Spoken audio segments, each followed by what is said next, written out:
Hi, I'm Tom Stelzer and welcome to our Bitcoin panel for Livewire's alternative series for 2025. Bitcoin is arguably the best performing asset in history and has attracted its fair share of devotees and critics. Today we're here to answer some of the biggest questions around Bitcoin. What investment opportunity does it provide? What role can it play in your portfolio? And how do you actually go about investing in it? To discuss all that and more, I'm joined by Ryan McMillin from Merkle Tree, Bridget Nichols from Monochrome, and Stuart Eliot from AMP. We're going to start by setting the scene around Bitcoin right now. Ryan, I might come to you first. How has the regulatory outlook for Bitcoin changed over the last 12 to 24 months? The biggest change has certainly been coming out of the US, where we've got a very friendly administration come in, and that's had real impact on the SEC's approach. So the difference has really been night and day from an organizational administration that was outwardly hostile towards crypto with an anti-crypto army for effectively leading the financial services through Elizabeth Warren, giving crypto companies everywhere a really difficult time. That's changed now under Trump, and we're seeing specific crypto regulations. Instead of regulation by enforcement, we're seeing some actual rules being set in place. So it's really positive for everybody in the industry. The most recent has been the Genius Act, which sets a set of standards for stablecoins, which is great. That's a level playing field for everybody and a minimum standard that gives investors confidence investing in the market. Locally here, we've got a digital asset platform focused regulation bill coming through, and that'll set the similar minimum standards for exchanges, which is great. And again, that just builds confidence for all participants in the industry. And Bridget, what else are you seeing on the market infrastructure side of things for Bitcoin? Yeah, so along with that sort of regulatory clarity that Ryan touched on, we're also seeing, I guess, a quite significant maturity uplift across trading infrastructure for Bitcoin. So Bitcoin is starting to look a lot more like trading a traditional commodity. And I guess there's a couple of key themes there. The first one is deeper liquidity. So visible liquidity in the calendar year 2024 was actually 19 trillion USD, which was double 2023, so significant uplift there. And we're tracking for it to be in excess of 19 trillion in 2025 for lit trading. The other thing we're seeing is big sort of global exchanges come in with products. So the Chicago Mercantile Exchange is enormous now in Bitcoin futures, and we've got options on the NASDAQ over the Bitcoin ETFs. So lots of uplift there. The stats on participation rate in those markets are actually around 74% institutional. So with that comes professional market makers, a lot more transparency in the market, and a lot more confidence. So that regulatory clarity and the merging of these two worlds, sort of DeFi and traditional finance coming together. So very exciting for all participants. And finally, Stuart, in terms of the macro environment, how is that shaping the outlook for Bitcoin right now? Yeah, I think it's really the same thing that's driving gold higher, which has obviously been a big focus recently, and that's people rationally trying to protect their portfolios against inflation. I'll give you a couple of stats. So if the RBA is successful in hitting their 2.5% midpoint of their inflation target band, the purchasing power of a dollar will drop by more than 2/3 over someone's working lifetime. And if you look at global money supply, that has increased by 50% since 2020. So effectively, of all the money in the world, 1/3 of it was created since COVID. And that flows its way through to prices eventually. And so people want to have some sort of investment in their portfolio that's going to help protect their real spending power. And that's what we see. There's other drivers of the gold market, which is things like central banks diversifying out of US dollar assets. And the predominant one they're going to is gold. It's sort of part of the de-dollarization and maybe decoupling aspect of certain economies. And that there's a pool of investors who can only buy gold. Central banks, Chinese citizens, gold is the only asset they're legally allowed to buy that's not linked to the Chinese economy, and more recently, people queuing in Martin Place. Bitcoin is being increasingly seen as a substitute asset for gold in terms of its ability to protect against inflation. And so we have seen large pension plans in the US, typically government pension plans like Wisconsin and Tennessee. They've been adding Bitcoin to their portfolio for those inflation hedging properties, UK pension plan, in Australia, AMP. That leads us nicely into our next area of discussion, making the case for Bitcoin as an investment asset right now. Stuart, I might stay with you. What do you think is the core value proposition for Bitcoin? So our investment thesis is that Bitcoin is an emerging store of value asset in an increasingly digital world. Another way of thinking about that is it's gold that you can send over the internet. So things that are store of value assets, they have a set of common properties that means that sort of the world collectively has decided that they are useful as a store of value. So things like scarcity, portability, durability, protection from censorship, those sort of things. There's a number of other properties as well, but those are kind of the main ones that come to mind. The other one is a long and successful track record of protecting against inflation, and gold obviously has the longer track record, but Bitcoin has been doing a better job more recently. Right, I mean, Stuart touched on it there, and I think you've written recently about how Bitcoin's now part of the debasement trade alongside gold. But do you mind explaining that in a bit more detail? Yeah, sure. I think the most important thing to acknowledge is Wall Street have given the trade a name now, and they've lumped gold and Bitcoin together. That's huge. I mean, that trade was going on for some time, and a lot of gold bugs and Bitcoiners have known this is happening, but to get that institutional recognition of the trade is really interesting. It really validates the trade as well for all participants, a much wider audience. So that's what's happening, which is really interesting. You know, debasement is effectively, suffering inflation. You are losing purchasing power, and we're seeing governments around the world with their central banks in tandem, increasing the money supply, that reduces your purchasing power. There's certain assets that you can hold your assets in that will typically, historically, beat that inflation drag. So Bitcoin is increasingly seen as one of them. Gold certainly was the longest one. Property is another one. So they're all hard assets, if you will. They do a great job at protecting your portfolio. And I think what we're seeing now is Wall Street saying you actually need a portion of your portfolio dedicated to exactly this, which is great. So that's what we're seeing now. And like we've seen the people buying gold as well, lumping the two together is really interesting. And we see it continuing. The outlook for governments, I think their debt growth is considerably higher than their GDP growth, which means more deficit spending. The outlook to change that is really difficult. So we see this trade persisting for a long time. I think the last time we saw a bout of this was probably the 70s, is a good parallel. Gold performed at 33% per annum for 10 years straight, significantly outperforming equities and bonds. So we could be in for another period like that. Very hard for governments to turn it around. And Bridget, Bitcoin's probably the best performing asset in history on a CAGR basis, but how do you see that trending in future? Is there going to be a bit more of an equalisation, or can you see that kind of return? Yeah, look, I mean, we're a Bitcoin manager, so we're optimistic about the future and quite excited for what we can do. I think a couple of key things I'd mention, like we're still very early in the Bitcoin maturity cycle. The technology's only been around since 2009, and there's a very long way to play. We have the regulatory clarity that we spoke of, the sort of governance advancements, the institutional trading participation coming in. And I think all of these things reduce friction and expand the participation base for Bitcoin.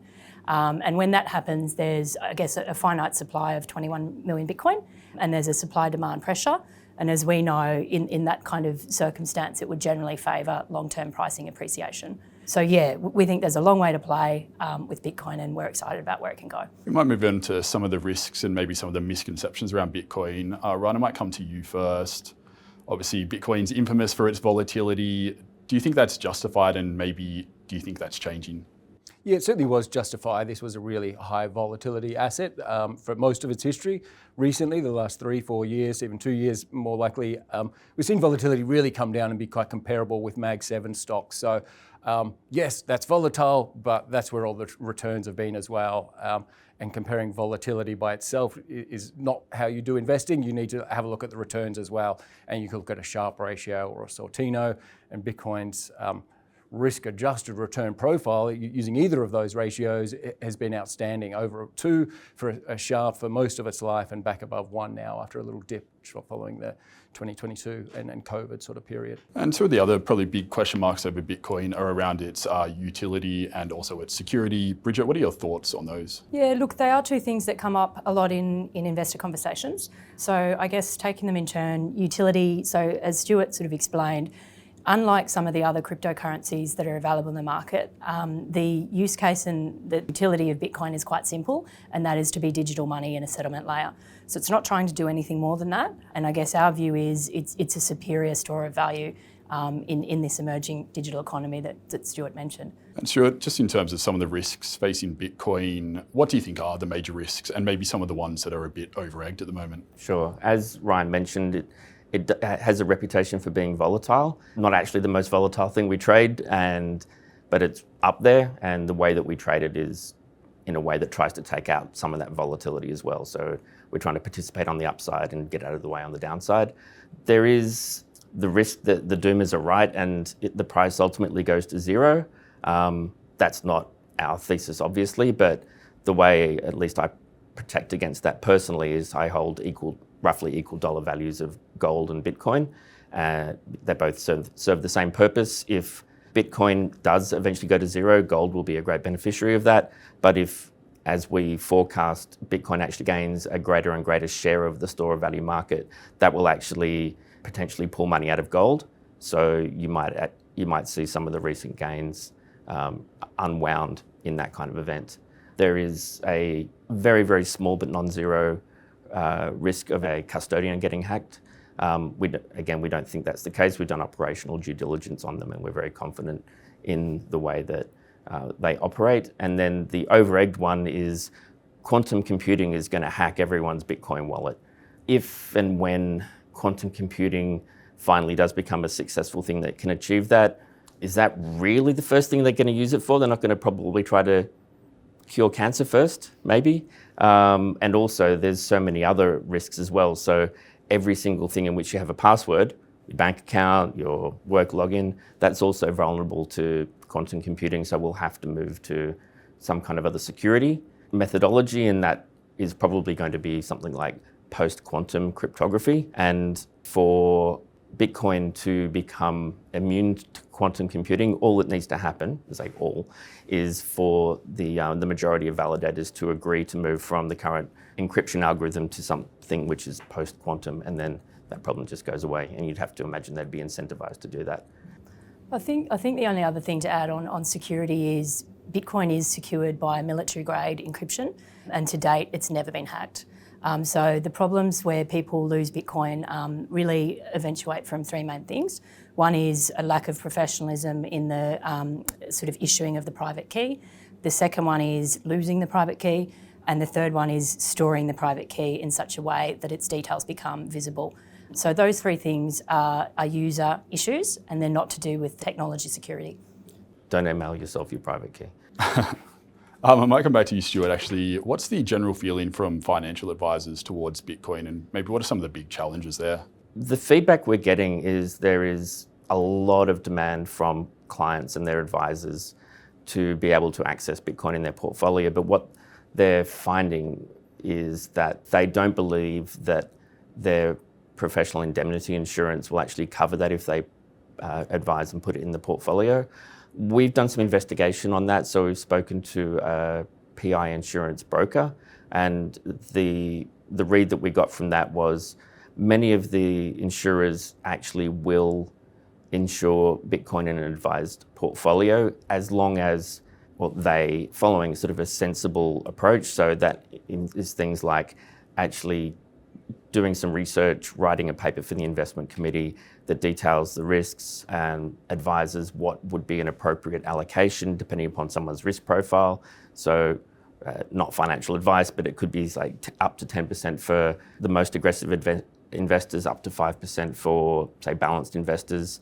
And then with those approvals at the licensee's investment committee, approach the insurer and ask them to underwrite that allocation. And the feedback I've had is that will often be successful, and then the advisors will be able to proceed. The next area of discussion, the role that Bitcoin can play in an investor's portfolio. Ryan, I might come to you. We've seen big names like JP Morgan, Ray Dalio recommend an allocation to Bitcoin now. What's your thoughts on the role that it can play in an investor portfolio? A lot of historically skeptic investors have jumped on board, and organisations. Morgan Stanley's the latest to join, Flip, and recommending 2 to 4% allocation. Then you've got these investing greats like Paul Tudor-Jones, Druckenmiller, Ray Dalio, all advocating and have been advocating for a little while for Bitcoin and gold, particularly, part of that debasement trade as well. So I think that is really where it fits in a portfolio now. The outlook for inflation is pretty uncertain. interest rates. We've had this bond bull market for 40 years, and that seems to have ended. It looks like interest rates are headed higher, if anything, or certainly not heading any lower. That does put your portfolio at more risk of inflation. That means the 60-40 doesn't work the way it used to. The last 40 years is not what you should be looking at for relying on how you want to structure your portfolio for the next 10 years potentially. So bonds will really struggle in that environment of higher inflation, that they won't have that risk-adjusted return, and equities will be a mixed bag, I think. But adding dedicated inflation hedges to your portfolio really makes a lot of sense, and that's what these guys are all talking about and advocating. Stuart, I might come back to you. I think AMP were the first super fund to allocate to Bitcoin in 2024. Do you think it can play a role in not only a growth portfolio, but just a regular investor's portfolio? Yeah, I think so. It obviously depends on the risk appetite of the investor, and it's really about thinking how much risk am I willing to allocate to this. So if it's a very small allocation, well, that's literally the most you can lose. But what positive benefits will it provide to your portfolio? But I'd say get some advice and do some modelling. And Bridget, there's some other ways to get, I suppose, tangential exposure to Bitcoin. Treasury companies like Michael Saylor's strategy. What are your thoughts on those? Yeah, look, they're certainly having a moment in the sun in 2025. I think everyone will have seen the press around strategy, and its sort of closest peer in Asia is a company called Metaplanet. So for listeners that may not be familiar with the Bitcoin Treasury structure, essentially what it is a listed entity that strategy is to try and outperform the price of Bitcoin. And they do that using strategic capital strategies, leverage and potentially yield over a Bitcoin holding. So continually adding Bitcoin onto their balance sheet. So look, they're very exciting investment opportunities. I guess I would encourage investors that are looking at that as an investment to consider the different risk-reward profile that exists between a direct investment and an investment in a Bitcoin Treasury company. Two things they might want to consider is just the ability of that Bitcoin Treasury company to continually fund their debt capital obligations, even in situations where Bitcoin price is correcting. And the second one would be the robustness of their risk management around their Bitcoin leverage positions. So definitely educate yourself on those two things. But look, a long way to play with Bitcoin Treasury companies, but very exciting. We might now move on to how you actually invest in Bitcoin. Stuart, I'll come back to you. How do you think the options have changed for investors looking to invest in Bitcoin? And maybe what was your personal journey around investing? Yeah, so my personal journey has been an interesting one. I used to be the guy who was walking around the office with a chart showing the tulip bubble and saying, look, it's the same. And then my son came to me and asked if I could pay his pocket money in Bitcoin. It's like, oh, okay. And then, so that then forced me to go and open an account with one of Australia's exchanges and go through all the KYC process. And then, we bought a little bit of Bitcoin together. And then every week we kept doing that. So without even knowing the terminology, we were already stacking sats. Because I was in that situation and actually held a bit of Bitcoin, that then got me interested in going to learn about it. And the more I read, including the white paper, you must read the white paper, and the more I learned, suddenly it was like, oh, I get it. And just have been accumulating ever since. With the advent of the ETFs in Australia, it's just a much, much easier way to actually go into Bitcoin. So since that happened, I've only been allocating to ETFs rather than on exchange. It's cheaper and it's so much easier. I can actually get my money from my bank account into my stockbroking account without having to spend 3 hours on hold trying to get the transaction unfrozen. So much easier, and it's a winner. Bridget, Monochrome are obviously one of Australia's biggest Bitcoin ETF providers, but what's the process there for investors wanting to allocate that way? Yeah, well, I of course agree with you, Stuart, that it's a really good way for curious and new investors to come in, because it's obviously a known structure, it's regulated, it's straightforward. The Bitcoin ETFs are regulated in the same way as any other ETF in Australia. So I guess as far as the Monochrome Bitcoin ETF, there's 3 different access routes. So the first one is on market. So we're available through all major brokerage houses on the Cboe Australia market. And the second one is actually off market. So we are a dual access fund. So we can accept either cash or Bitcoin in our off market mechanism. And the Bitcoin part of it's quite exciting. So that sets us apart from some of our peers in the Australian market. And it just means for people that are already holding Bitcoin that may want to move into a regulated product, they can do a digital asset transfer from their wallet into ours, and we issue them ETF units. So yeah, those three routes. And Ryan, Merkle Tree is a specialist digital assets fund manager. Do you mind explaining how that works and what the process is there as well? Yeah, sure. So we're an active fund manager as opposed to passive. We think both options are really good. That crypto and Bitcoin have got a bunch of new risks associated with them, particularly around custody. So we take that out of your hands. You're not exposed to those custody risks of going and doing it directly. So for new participants who want to dip their toe, we think it's definitely the best way to go. As an active manager, we can add and remove risk to the portfolio when we see appropriate. So we can be buying more Bitcoin or less Bitcoin, or even exposed to different investment thematics through altcoins. So we can participate in the growth of stable coins as well, and other thematics, decentralized finance that are coming along. They're also really interesting. You can think of them at the moment as high beta to Bitcoin. So we're adding risk to the portfolio at the moment as we think we're going to go in through a pretty interesting time over the next 12 months. So we can add risk to the portfolio that way, and then we can remove it when we think things are a little bit toppy, and get out of the way of some of those drawdowns and help protect some investor capital that way. So that's how we do it. We're Australian unit trust, so just like any other unit trust to invest in. And finally, what do you think is one key takeaway for investors that are considering Bitcoin, whether it's Bitcoin or crypto more broadly? Ryan, I might come back to you. What is the one key message you think they should take away? I think Stuart touched on it really well. That's personal story is you just got to dip your toe in the water, and your learning curve really accelerates really quickly from there. Once you've got skin in the game, you'll start to pay a little more attention, read the white paper, read some literature, and start to pay more attention rather than just sort of stay out of the way and sort of read. There's a lot of mainstream media sort of that's exacerbating fear and greed at both ends of the spectrum, sort of scaring investors out of the way. So I think dip your toe, learn for yourself, do your own research is something we say in crypto as well. So I think that's the big takeaway. This is an investment thematic that's around to stay. Sort of, maybe a good parallel is the internet. There's a lot of value created out of thin air from that, and we're going to see the same with this technology as well. Bridget, what about you? What do you think's the key takeaway for investors? Yeah, the one I like to sort of make sure that investors look at is just that asymmetric risk-reward payoff that we've sort of spoken about. What I mean by that is if you allocate a modest allocation to Bitcoin in a diverse portfolio, all of the research says, looking back, 10, 5, 2 years, that the increase in your upside performance greatly outweighs the increase in the downside risk. So that's the exciting thing about Bitcoin as a growth asset, and I'd encourage people to look at that aspect. Finally, Stuart, what's your key takeaway? I think sort of building on what Ryan was saying, this is all just going to be so mainstream in a couple of years. So I think the conversations I'm having suggest that other institutional managers will be allocating to Bitcoin in the next couple of years. So we're still really early in the adoption cycle.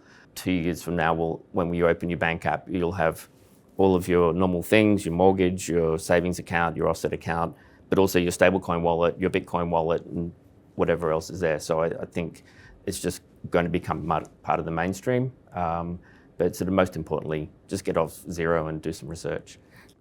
One thing to further add to that, I think this technology, another thing that's really unique about it, is been bottom up as well. So individual investors still have a chance to front run institutions. We know they're coming. We see them doing their research and coming along their own learning curve. You can get in front of them before that huge capital gets allocated to the space. Typically, it goes the other way around. They get allocated first, and then the retail can participate as well. Yeah, it's the opposite of private markets. Yeah. That's all we have time for. Thank you all for joining us today. Thanks to our guests, Ryan, Bridget, and Stuart. For more videos from our alternative series, make sure to check out our website and YouTube channel.